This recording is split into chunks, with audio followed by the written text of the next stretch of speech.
Hello everyone, welcome back. Remaining schedules discuss करते हैं। Schedule M. Schedule M आपको याद रखना है वर्ड जीएमपी से।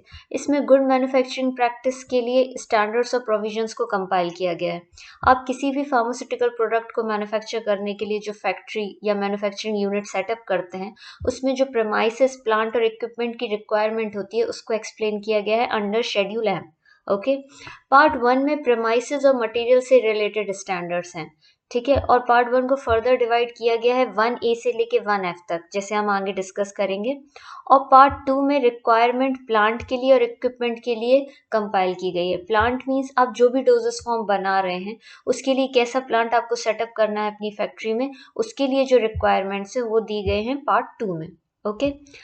अब नेक्स्ट देखते हैं पार्ट वन डिटेल में देखते हैं। इसमें स्पेसिफिक रिक्वायरमेंट्स दी गई हैं मैन्युफैक्चरिंग के लिए for specific product. For example, जैसे पार्ट 1A में इंक्लूड किया गया है स्टेराइल प्रोडक्ट्स को, पेरेंटल प्रिपरेशंस को, स्टेराइल ऑप्थेल्मिक प्रिपरेशंस को।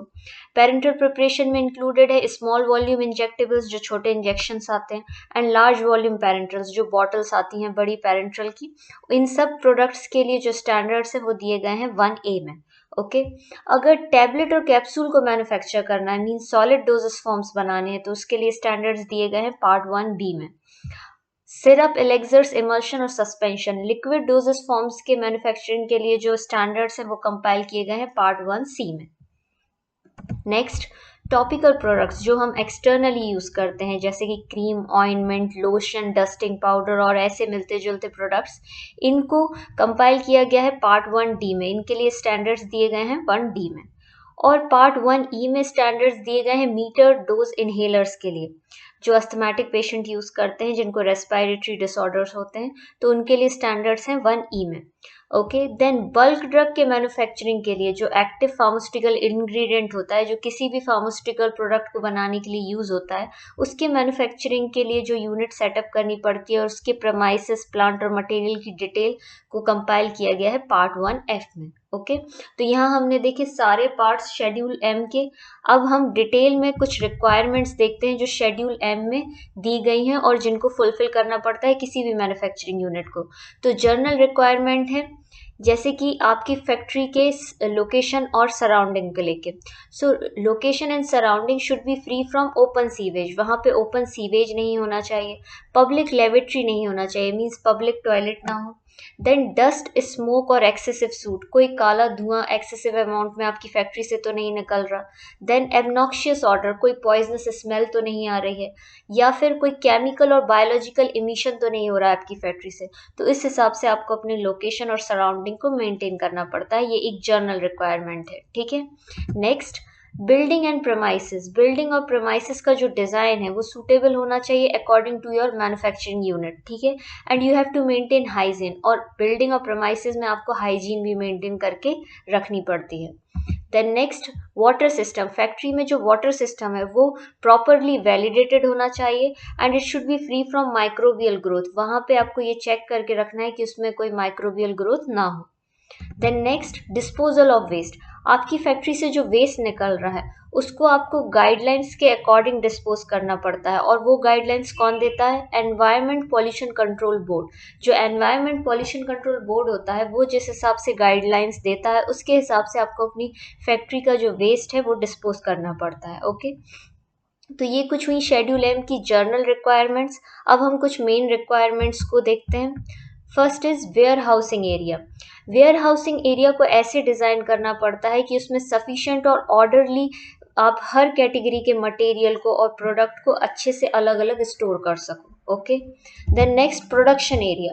प्रोडक्शन एरिया आपका मेन एरिया है जहाँ पे आपका प्रोडक्शन होगा, तो इसको कैसे डिज़ाइन करना है? इसका मेन बेसिक प्रिंसिपल है uniflow with logical sequence of operation. ये जो आपका प्रोडक्शन एरिया है ये यूनिफ्लो होना चाहिए, मीन्स एक डायरेक्शन में। जैसे फर्स्ट आपका टैबलेट प्रिपेयर हो रहा है तो उसके सारे ऑपरेशंस होंगे, उसके बाद कोई और डोजेस फॉर्म प्रिपेयर होगा। एक दूसरे से एरिया या एक दूसरे के ऑपरेशन मिक्स नहीं होने चाहिए, जिससे क्रॉस कंटेमिनेशन की जो रिस्क है वो कम हो जाती है। Okay.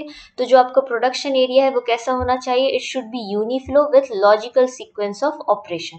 Okay. Next, ancillary area, अब एंसिलरी एरिया क्या होता है, जैसे कि आपका रेस्ट और रिफ्रेशमेंट रूम है वो सेपरेट होना चाहिए। देन आपका जो क्लॉथ चेंजिंग फैसिलिटी रूम है उसको सेपरेट होना चाहिए फ्रॉम योर रेस्ट और रिफ्रेशिंग रूम। फिर उसके बाद जो आपका वॉशिंग रूम है और टॉयलेट है वो ऐसी जगह हो जहाँ से वो इजीली एसेसिबल हो। ओके, तो ये कुछ कंडीशंस हैं फॉर एंसिलरी एरिया। अब नेक्स्ट देखते हैं क्वालिटी कंट्रोल एरिया। ऐसी लेबोरेटरीज जहाँ पे क्वालिटी कंट्रोल के लिए टेस्ट होते हैं वो आपके प्रोडक्शन एरिया से अलग होने चाहिए, मींस इंडिपेंडेंट और सेपरेट होना चाहिए। देन उसमें एडिक्वेट स्पेस हो जिसमें हर टाइप की टेस्टिंग हो सके, जैसे कि HPLC, UV, क्रोमेटोग्राफिक टेक्निक और जो भी टाइप के टेस्ट हो वो अच्छे से हो सके, इतना उसमें लेबोरेटरी में स्पेस होना चाहिए। देन नेक्स्ट मैन्युफैक्चरिंग ऑपरेशन, जो आपके मैन्युफैक्चरिंग ऑपरेशन होंगे वो टेक्निकल स्टाफ के सुपरविजन में होते हैं और इसमें जो टेक्निकल स्टाफ यूज होता है वो अप्रूव्ड होता है by licensing authority. Okay, then documentation and record, जो मैन्युफैक्चरिंग होती है उसका डॉक्यूमेंटेशन करना पड़ता है और रिकॉर्ड मेंटेन करना पड़ता है। उसमें स्पेसिफाई करना पड़ता है टाइटल, नेचर और पर्पस ऑफ मैन्युफैक्चरिंग और साथ में डेट ऑफ मैन्युफैक्चरिंग। ठीक है, तो ये कुछ कंडीशंस हैं, स्टैंडर्ड्स और प्रोविजंस हैं जो कि दिए गए हैं शेड्यूल एम में। अब हम देखते हैं शेड्यूल एम के टाइप। शेड्यूल M1, M2 और M3, इसमें भी GMP के गुड मैन्युफैक्चरिंग प्रैक्टिस के स्टैंडर्ड्स दिए गए हैं बट फॉर डिफरेंट पर्पस। जैसे कि शेड्यूल M में दिए गए हैं स्टैंडर्ड्स फॉर होम्योपैथिक मेडिसिन। अगर होम्योपैथिक मेडिसिन का मैन्युफैक्चर करना है तो उसके लिए जो रिक्वायरमेंट्स है वो दिए गए हैं शेड्यूल M1 में। अगर कॉस्मेटिक्स का मैन्युफैक्चर करना है तो उसके लिए स्टैंडर्ड्स को कंपाइल किया गया है शेड्यूल M2 में। देन अगर मेडिकल डिवाइसेस का मैन्युफैक्चरिंग करना है तो उसको कंपाइल किया गया है शेड्यूल M3 में। So here we complete all the parts of schedule M. ये आज हमने पूरा डिटेल में पढ़ा शेड्यूल एम। अब हम नेक्स्ट शेड्यूल्स देखेंगे नेक्स्ट क्लास में। Okay, thank you.